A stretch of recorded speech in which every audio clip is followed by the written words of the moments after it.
안녕하십니까. M투자그룹 송 팀장입니다. 너무 오랜만이어서 반갑고요. 그동안 잘 지내셨나요? 제가 지난주에 코로나에 이제 확진이 돼서 일주일 동안 자가격리를 하였고요. 그리고 코로나가 이제 격리가 끝나도 한 일주일 동안은 이제 목소리가 나오지 않는 후유증이 지속돼서 영상을 업데이트하지 못했습니다. 약 2주 동안 공백이었던 점 양해 부탁드리고요. 이제 많이 회복했으니까 다시 열심히 해서 더 좋은 양질의 컨텐츠 그리고 장전 주요 이슈 드리도록 노력하겠습니다. 지난 일주일 동안 많은 사이에 있었는데 이제 장전 주요 이슈는 주로 어제 일을 이야기하죠. 그래서 어젯밤에 특별한 이슈는 없었는데 크게 이슈를 크게 볼 수 있는 이슈라고 하는 것은 일론 머스크가 이제 트위터의 최대 주주가 되었다. 9.2%의 지분을 확보했다. 라고 이제 빅테크가 이제 수급이 들어왔다라는 정도로만 보시면 되겠습니다. 그동안 장전 주요 이슈 커뮤니티에 글 올린 게시글을 올려드렸던 것처럼 현재 특별한 이슈는 없고 보합 상태가 진행 중인 주식시장인데 이렇게 대형 M&A 이슈가 나오면 어느 정도 수급이 약간 심리적으로 개선되는 효과가 나타나고 합니다. 그래서 오늘은 이것을 좀 중점으로 한번 이야기를 풀어가도록 하겠습니다. 우선 현재 심리지수는 뉴트럴, 중립이고요. 그래서 확신도 그리고 불확실도 아직은 간보는 장세라고 볼 수 있고 현재 수급 자체가 오늘은 빅테크 위주로 들어왔습니다. 그래서 테슬라 5% 상승, 애플 2% 상승, 구글 2% 상승, 엔비디아 2%, 아마존 2% 이렇게 보시면 되겠고요. 트위터가 27% 상승했죠. 그래서 뉴스 흐름을 좀 전체적으로 보겠습니다. 이제 머스크가 트위터의 최대 주주가 9.2%가 됐고요. 뉴욕 증시는 기술주 왕세에 이제 상승 마감하였습니다. 특히 나스닥 1.9% 상승하였고요. 미 국채가는 좀 혼조를 기록하였습니다. 단기 금리는 좀 하락하였고요. 장기채가 좀 상승하였죠. 그래서 여전히 장단기는 플러스로 이제 다시 회복을 했는데 좀 지켜봐야 되겠고요. 중국의 BYD 업체죠. 워렌 버핏이 투자한 중국의 테슬라라는 전기차 업체가 이제 연료차 생산을 중단했다는 소식입니다. 세계 최초이고요. 근데 원래 전기차 회사이기 때문에 딱히 그게 뭐가 의미가 있는지는 잘 모르겠습니다. 그다음 중국의 미국 상장 중국 기업 상장 폐지를 막는다라고 어제 뉴스가 나왔어요. 그래서 이제 중국이 미국한테 어느 정도 항복하는 모습을 보이는 거 아닌가라는 이제 전망이 나오면서 항생 테크 지수가 5% 폭등하였고요. 이런 중국의 빅테크 섹터가 5% 상승하기 때문에 오늘 미국의 빅테크 종목도 어느 정도 영향을 받았다고 볼 수 있겠죠. 그리고 경기 둔화를 막기 위해 중국이 부동산 규제 완화에 속도를 하고 있다는 것입니다. 작년에 그렇게 때렸는데 올해는 조금 이제 너무 경기를 죽이면 안 되니까 이제 완화하려는 움직임을 보이고 있다라고 이제 보시면 되겠고요. 미국 달러가 이제 국제 통화 기본지를 1주도 오른다는 전망이 나왔는데 통화 진비금 지급 점유율을 점점 낮추고 SDR이라는 특별 인축권이죠. 하지만 이거는 시간이 또 지나봐야 알기 때문에 현재 추세는 낮아지고 있다라는 점만 아시면 되겠고 스페인이 반도체 산업에 15조를 투자하겠다는 뉴스입니다. 그리고 오늘 어제 나온 뉴스인데 국고채 금리가 폭등해서 하늘은 2조 정도로 이제 국채 매입을 해서 시장 안정화에 나서겠다는 얘기가 나왔습니다. 그래서 미국 증시는 다우 산업이 처음에 하락하다가 이제 상승으로 마감했고요. 나스닥 점수 처음부터 쭉 올려놨죠. 특히 장전부터 테슬라의 트위터 제공 뉴스, 머스크의 트위터 지분 매입 뉴스가 나오면서 심리에 어느 정도 영향 개선을 트리거가 될 수 있다고 봤고요. S&P 500 지수도 이 힘에 입어서 상승 마감하였습니다.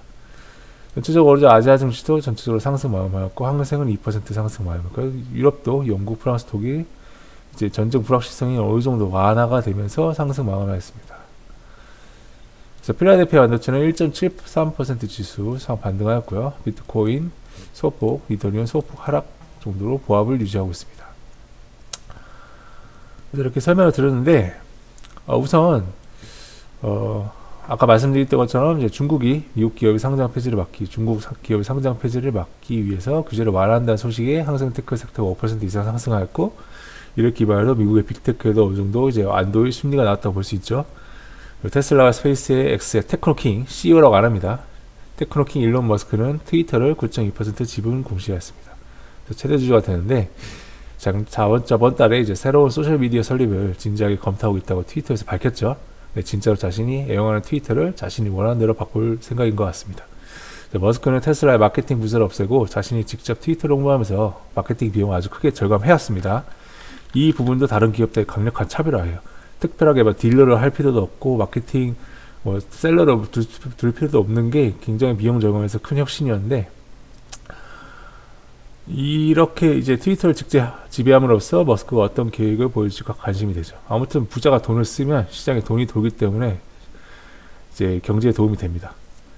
오랜만에 대형 M&A 이슈가 나오면서 불확실성 뉴스도 없는 상태에서 증시의 기대감을 높이는 뉴스가 나와졌죠. 나스닥 빅테크 섹터 위주로 상승하였고 트위터는 27% 이상 급등하면서 작년 고점 피크 이후에 하락폭의 1분의 3을 회복하였습니다. 1분기 실적 발표 예정이라고 제가 말씀드렸죠. 그래서 작년 말부터 올해 1분기 역대급 인플레이션을 기록하고 있으나 실적이 잘 나오고 비용 방어가 잘 되는 기업들 올해 좋은 실적을 계속 기록할 가능성이 있기 때문에 주목해야 된다. 그래서 미국 시장은 빅테크로 수급이 들어왔기 때문에 오늘 우리나라는 반도체 등의 대형주 섹터에 수급이 들어갈지 관심을 기울이시면 되겠습니다. 마침 목요일은 삼성전자, LG전자의 1분기 잠정 실적 발표 예정이죠. 그래서 국외 불확실성 몇 가지만 본다면 대만 위기, 미중 갈등, 유럽 천연가스 유가 상승, 원자재 상승 등등을 중점을 보시고 연준의 금리 인상 더욱 가속화, 양적 긴축, 그리고 미국의 경제 성장을 둔화하며 스태그플레이션 혹은 슬레이플레이션 정도로 보시면 되겠고요. 우크라이나 전쟁과 러시아 디폴트는 많이 완화된 상태입니다. 그리고 전쟁은 막바지로 들어갔었다는 현재 썰이 강하죠. 그래서 지켜보시면 되겠고요. 항상 이제 시간이 해결한다고 말씀을 드렸습니다. 그래서 이번 하락 기간 동안 코스 동안 잘 매집하신 분들은 결국에는 지금은 어느 정도 수익을 거두고 계시지 않을까라는 생각을 가지고 있습니다. 매수 자리하고 말씀을 드려왔죠. 이런 공포 구간에서. 그렇기 때문에 잘 하시고 기타 뉴스를 좀 보겠습니다. 애플 폴더블 폰이 2025년쯤 나와야 된다. 나올 것 같다라는 애플의 권위 있는 테크 기업 전문가가 이렇게 뉴스를 발표를 했고요. 현재 이제 항공권 가격이 급등하고 있다고 하네요. 특히 이제 위드 코로나 이제 리오프닝 없기 때문에 그동안 화물에 중심층에 있던 것에서 다시 여객으로 바꾸는데 시간이 걸립니다. 그래서 공급 확대가 중요한데 공급을 항공업계에서 풀 것 같지 않습니다. 그래서 아무래도 이제 항공권이 굉장히 비싸지지 않나라는 생각이 들고, 어제 그래서 대한항공과 아시아나 항공 갭상승하였죠. 그래서 그동안 리오프닝을 중점적으로 보시라라고 말씀드렸고요. 반도체, PCB, 전기차, 2차전지, 로봇, 메타버스, 게임 보안 등등의 성장 섹터, 그리고 원자력, 건설, 건자재, 가구, 빅데이터, 인공지능, 원격 진료 등의 성장 혹은 정책 섹터를 중점적으로 보시면 되겠습니다. 그리고 물가가 뛰고 있습니다. 치킨집 사장들이 힘들다고 하는데 기름값이, 그러니까 이제 시오일 값이 굉장히 많이 올랐죠. 그래서 한 마리 3만원 얘기가 나오고 있고요. 펄프 가격도 20%대 뛰었다고 합니다. 그래서 화장지, 기저귀 값도 오른다. 그리고 이제 용산 직무청사를 이제 이전하기 위한 예비비, 국무회의에 대한 예비비 상정이 내일 안 할 것 같다라는 뉴스인데 국무회의 결과를 봐야겠습니다. 그리고 이제 환경 문제죠. 매년 수만 개 버려진 전기차 배터리 재활용 기준을 만든다라는 뉴스가 나왔는데 아직까지 안 만들어졌다는 게 놀랍네요. 그리고 탄소 중립 그래도 심각하다라는 말씀 드리고, 아모그린텍이 어제 나온 뉴스인데 미국 전기차 업체 리비안에 자동 부품을 공급했다는 소식으로 어제 시간의 상한가를 기록했고요.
네.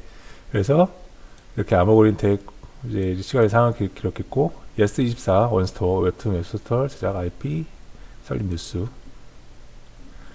10곡대 신고가 찍었다 라는 뉴스가 있고, 어제 두나무와 JYP 엔터가 NFT 합작법이 설립 어떤 일로 했다는 뉴스입니다. 그래서 두나무는 현재 하이브와 미국 진출 합작법인 설립을 추진하고 있는데 JYP는 여기서 사라졌습니다.